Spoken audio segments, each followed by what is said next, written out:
انزل يلا كل واحد يلا انزل يا حبش يلا كلكم انزل يلا يلا يلا كلك ادخل قوم يلا واحد واحد يلا يلا واحد واحد يلا قوم روح اسمع انا اتكلم معاك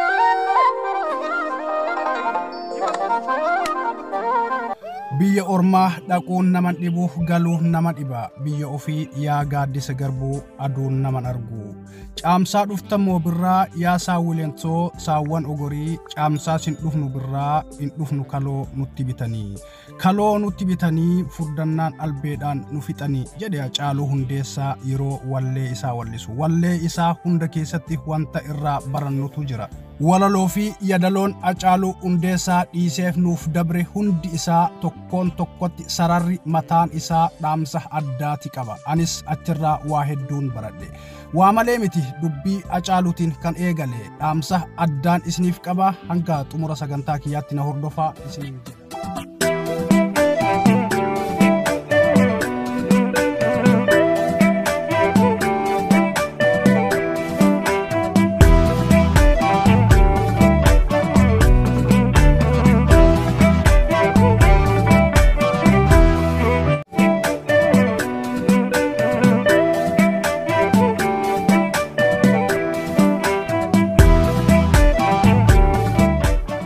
Ashama arga fuune ilmaan Oromoo eedila addunyaa kanarratti argamtan hundi keessan bakkuma jirtanitti nageenyi koo kan kabajaa kan onnirnaa burqee laga qaxxaamuree tulluu qaari'ee isin haadha qabuun isiniin jedha an mootii miidiyaadha. Mootii miidiyaadhaaf warroonni haaraa taatan subscribe gochuudhaan maatii keenyatti dabalama warroonni armaan dura maatii keenya tartan like share gochuudhaan nu jajjabeessaan isiniin jedha guyyaa har'aa qophii ajaa'ibaa kan barnoota addaa of keessatti qabdu isiniif qabadhee dhiyaadhee jira hanga xumura sagantaa keenyaatti nu faana turaan affeerraa keenya yeroo hundaati.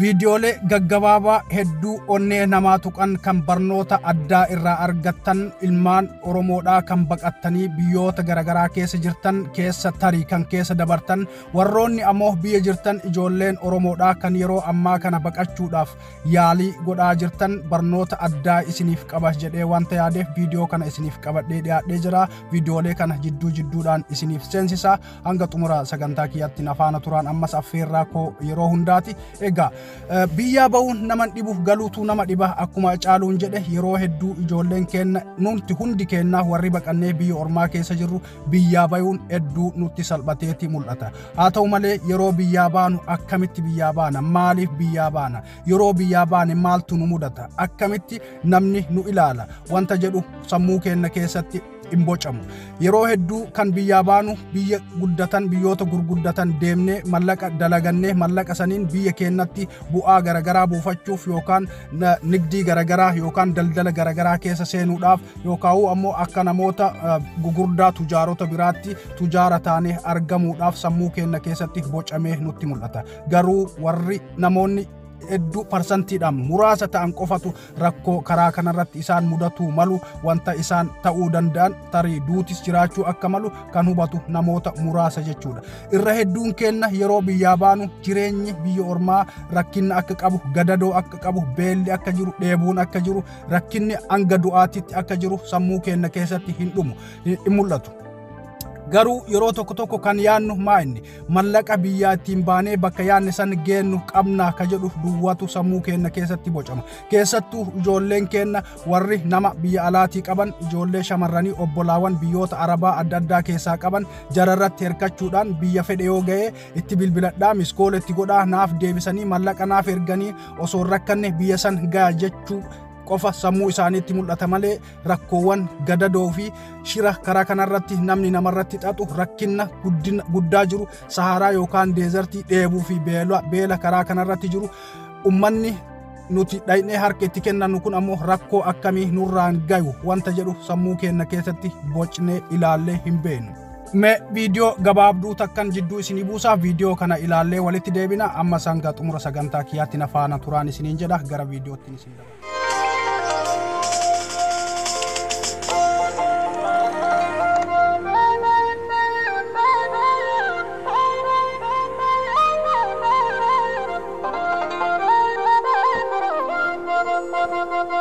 يلا كلكم انزلوا يلا كل واحد يلا انزل يا حبش يلا كلكم انزلوا يلا يلا يلا كلك انزل انزل يلا انزل يلا انزل يلا يلا انزل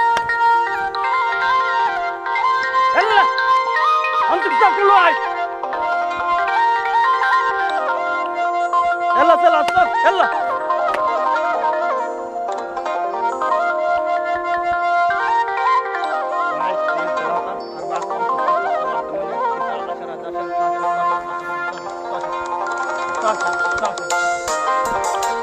يلا اضغط يا قوم يلا واحد واحد يلا يلا واحد واحد يلا قوم روح يا حبيبي يلا يلا يلا اضغط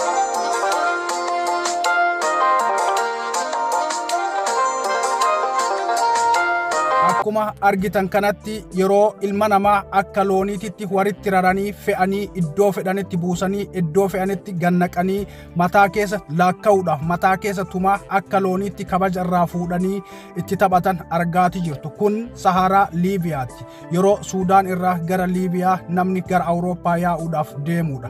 Kanaaf wal qabatee waa hedduu jechuun ni danda'ama. Bara durii bara koloniidhaa ilma namaa dirqamaan qabanii walitti hidhanii akka lukkuutti akka re'eetti akka looniitti gabaa baasanii gurgurataa turan. Bara ammaa kana ammoo ilmi namaa ofiin of gurgura. Dirqama tokkoon alatti ilmi namaa deemee harka kennee ofiin of gurgura. Bakka kanatti namoonni Araboonni ummata kana gara biyya kanaatti olii gadi oofu walirraa akka looniitti bita. Mallaqaan walii galanii ilma namaa gurguratan jechuudha. Kan gurguramnu ammoo harka kennaan fedhii kennaan dhayneeti uf kennina. Biyya argitan kana keessatti Saharaa waa tokko keessa hin jirre bishaan dhugaatii wanni nyaatan wanni itti fayyadaman hin jirre keessatti iddoo wanni jiidhaan lafarra hin jirre kana keessa fedhii kennaan biyyoota Awurooppaa deemnee jireenya keenya jijjiirra jennee inni kun fedhiidhaan inni kun mootummaa biyyaatiin dirqameeti biyyarraa ba'a. Akkuma argaa jirtan kana ilma namaa akkatti walirratti raranii fe'anii kabaja tokko malee bu'iif tumaadha koriif bu'aadha taa'iif tumaadha nyaadhu dhugiifis tumaadha. Kanarratti biyyee Saharaa akkana jiru kana keessatti kabaja ilma namaa irraa fuudhanii akkatti ari'anii tumanii walirra oofan. Dhiira qofa osoo taate dhiira duwwaa osoo taate hedduu nama sin gaddisiisu. Shamarri keenya kabaja fixattee bifa kanaan akkatti tuman jechaadha. Namni sii gadi, namni sammuudhaan sii gadi, namni dandeettiidhaan sii gadi, namni bifaan sii gadi, namni uumamaan sii gadi yeroo akka looniititti mataa keessa si tumee silaakka'ee deemee namatti si gurguratu hedduu nama gaddisiisa. Salphinni kanaa olii hin jiru. Yeroo hedduu yeroo biyyarraa baanu kabaja nuuf malu ofirraa fuuna. Iddoo haaluma kamiinuu bakka yaanne san yeroo geenne haala akkaataa itti biyyaa baane maal keessa akka dabarre ni dhoyfanna. Yeroo biyya yaanne san geenne akkuma nama xayyaaraan barali'ee yookaan rakkoo tokko gadadoo tokko osoo hin argin biyya san gaheetti of ilaalla. Rakkoowwan dabarsine san hunda irraanfanneeti uf guddifnee samiidhaan uf geennee uf ilaalla. Mee ammas viidiyoo gabaabduu takkan jidduu isinii buusee deebi'a. Ammas hanga xumuraatti na faana tura. Obsa godhadhaa. Viidiyoon hedduu nama sodaachisa nama jibbisiisa. Obsaan na faana tura ammas.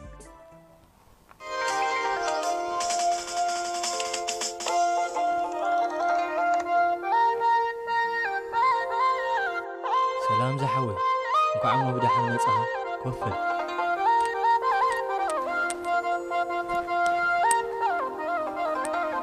زحوي أبزن واحد يركمش ما ريسي حالات من قد زنقرنا كون أنا دا أمرت تولهيد زي قرقات تفحيد الله سلست ورحي غونا أمريس حيتان لا عيسي موتون تنفينا هلو انتهي تسأله جنزل Egaa akkuma agartan viidiyicharraa wanta hedduu garaa nama nyaatu wanta hedduu nama gaddisiisu gaa wanni godhamu tokkollee hin jiru. Wantin ani isinii dhaamu akka nama tokkootti akka ummata Itoophiyaatti akka Oromootti warroonni jireenya baqaa kana keessatti irra hedduun baay'inaan argaman ilmaan Oromooti. Ilmaan Oromoo irra hedduun isaanii jireenya biyya keessaa gadadoo dadhabaniiti jireenya jijjiirachuudhaaf biyyaa ba'an. Haa ta'u malee namni quufee yookaan jireenyi itti toltee jireenya isiisan ufiisan gatee biyyaa bahu hin jiru. Hundi keenya rakkanneeti biyyaa baana. Yeroo tokko ijoollee daa'imman qaxalee waa tokko hin barre kan mana barnootaa sadarkaa kutaa 6 fi 7 irra jiran baqataniiti argina. Kun dogongora warroonni biyyaa ba'an godhaniin uumama. Kanarraa of qusachuun hedduu barbaachisaadha. Kana yeroo jedhu nuti ijoolleen biyyaa baane biyyoota ormaa keessa jiraannu yoo xiqqaate viidiyoo akkanaa kana yeroo arginu sheer gochuudhaan ijoollee biyya jiraniif rakkoo fi gadadoo biyya ormaa yeroo karaa deemtu si mudatu isaaniif qooduun hedduu barbaachisaadha. Irra hedduun keenya rakkoo fi gadadoo akkanaa keessa dabarreeti sadarkaa amma irra jirru kana geenne. Garuu iddoo geenne san bakka yaanne san yoo geenne akkaataa itti biyya san dhufne ni irraanfanna. Maatii keenya hunda ni irraanfanna. Jireenya keenya isa dabre akkaataa keessatti dhalannee guddanne ni irraanfanna. Boodatti iddoo hin taanee fi bakkee fokkisaa ooluu eegalla. Kun ta'uu hin qabu. Dhaamsin anarraaf isiniif qabadhee dhiyaadhe isa kana fakkaata. Yoo dhaamsi kun isiniif gammachiise yoo ijoolleen biyya jiran qaxaleen karaa kana deemuudhaaf yaalii godhaa jiran irraa haa baratan jettan viidiyoo kana sheer gochuudhaan miidiyaa kamirrattuu Facebook irratti haa ta'u miidiyaa qabdan hunda irratti sheer gochuudhaan ijoolleen keenya ijoolleen Oromoodhaa warri biyya jiran warri baqachuudhaaf pilaana gara fuulduraatti qabatanii jiran akka pilaana ufiisan diiganii jireenya biyya keessatti rakkatanis itti tolus biyyuma keessatti jireenya isaanii mo'achuu akka danda'an akka irraa baratan godha. Wanta na hordoftaniif hedduu galatoomaa. Irra hedduun keessan viidiyoo kiyya hanga dhumaatti ilaaltu galatoomaan isiniin jedha. Ani kan isin faana ture Mootii Miidiyaadha. Mootii Miidiyaadhaaf warroonni haaraa taatan amma subscribe gochuudhaan maatii keenyatti dabalamaa. Na wajjin turuu keessaniif galatoomaa. Horaa bulaa deebanaa. Bye bye.